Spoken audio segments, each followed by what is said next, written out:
안녕하십니까. 오유한 목사입니다. 우리 호세아서 말씀은 하나님과 인간의 관계를 부부관계에 비유해서 아주 잘 설명하고 있습니다. 부부관계가 왜 깨어지는지, 왜 이혼하는지를 알면 하나님과 우리와의 관계가 왜 깨어지는지 알 수 있습니다. 오늘 말씀에 보면 이혼하는 세 가지 원인에 대해서 나오고 있습니다. 오늘 말씀은 호세아서 4장 1절에서 5절입니다. 이스라엘 자손들아, 여호와의 말씀을 들으라. 여호와께서 이 땅 주민과 논쟁하시나니 이 땅에는 진실이 없고 인애도 없고 하나님을 아는 지식도 없고 오직 저주와 속임과 살인과 도둑질과 가늠뿐이요 포악하여 피가 피를 뒤이음이라. 그러므로 이 땅이 슬퍼하며 거기 사는 자와 들짐승과 공중에 사는 새가 다 쇠잔할 것이요 바다의 고기가 없어지리라. 그러나 어떤 사람이든지 다투지 말며 책망하지도 말라. 내 백성들이 제사장과 다투는 자처럼 되었습니다. 너는 낮에 넘어지겠고 너와 함께 있는 선지자는 밤에 넘어지리라. 내가 내 어머니를 멸하리라.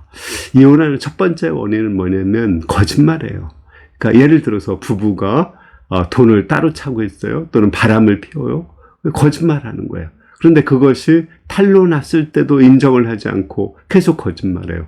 그러면 거짓말하면 신뢰할 수가 없죠. 신뢰할 수가 없다면 자연히 그 관계가 깨어질 수밖에 없는 것입니다. 그러므로 우리는 항상 진실할 때 서로 간의 관계가 회복될 수 있는 것입니다. 하나님과의 관계도 우리가 죄악되어 있고 세상을 사랑한다면 또 마음에 분노가 있다면 그대로 하나님께 아뢰어야 돼요. 그러면 회복해 주십니다. 가룟 유다와 대제사장들의 공통된 죄는 바로 거짓입니다. 대제사장들은 시기심이 있었고 가룟 유다는 물질과 세상을 사랑하는 마음이 있었습니다. 더 근본된 것은 그들이 거짓되고 대제사장들은 거룩한 척한 거예요. 또 우리 가룟 유다는 예수님을 사랑하는 척했습니다.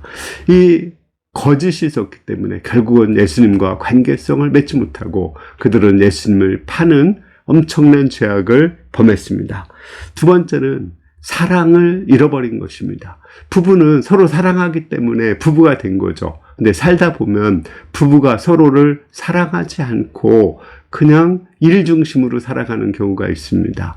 이렇게 사랑하기 때문에 거기서 자녀도 생기고 사랑하기 때문에 같이 또 잠도 자고 사랑하기 때문에 또 같이 돈도 버는 거거든요. 근데 사랑은 없어지고 그 부부들의 행위만 남아있는 것입니다. 결국은 그 매너리즘에 빠져서 결국은 헤어지게 될 수밖에 없는 것입니다. 마찬가지로 하나님과 우리와의 관계도 사랑의 관계성이 깨어지면 결국은 하나님과 우리와의 관계가 깨어지는 거죠. 하나님이 우리를 사랑하시고 독생자를 주셨습니다. 우리가 그 사랑을 알고 하나님을 사랑하게 되었습니다. 그것이 첫사랑이죠.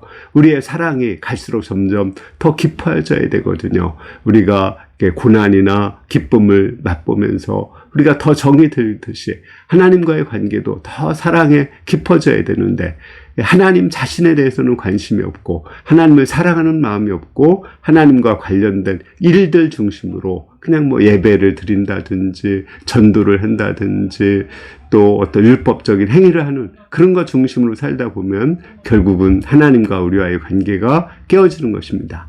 세 번째로 하나님과 우리와의 관계가 깨어지는 세 번째 원인, 이혼의 세 번째 원인은 지식이 없는 거예요. 서로 상대방을 알지를 못하는 것입니다. 남편이 뭘 좋아하는지, 아내가 뭘 좋아하는지 그걸 알고 남편이 좋아하는 걸 하고 싫어하는 것을 하지 말아야 되거든요. 근데 싫어하는 것을 자기가 고추고도 하고 또 좋아하는 것을 하지 않으면 결국은 서로와의 관계가 깨어질 수밖에 없습니다. 하나님도 우리가 되게 싫어하는 것이 있거든요. 죄 짓는 거 싫어하고 또 믿음으로 사는 것, 사랑하는 것 또는 회개하는 것, 찬양하는 것 이런 거 좋아하시거든요. 그러니까 우리가 하나님을 좋아하시는 것, 기뻐하시는 것을 알고 그것을 적극적으로 할 때 하나님과의 관계성이 깨어지지 않고 지속될 수가 있습니다. 결론적으로 이렇게 관계성을 깨트리는 것, 이혼의 세 가지 원인을 배웠죠. 첫 번째는 거짓된 것이고 두 번째는 사랑이 식어지는 것이고 세 번째는 서로에 대해서 알지 못하는 거죠. 그러니까 우리가 서로 더 좋은 관계를 맺으려면 좀 더 진실하면 되고 또 서로를 사랑이 점점 더 깊어지면 되고 또 서로를 깊이 알아가면 되는 것입니다. 이를 통해서 우리가 하나님과 또 부부와의 관계가 점점 더 깊어질 수 있기를 기도합니다. 감사합니다.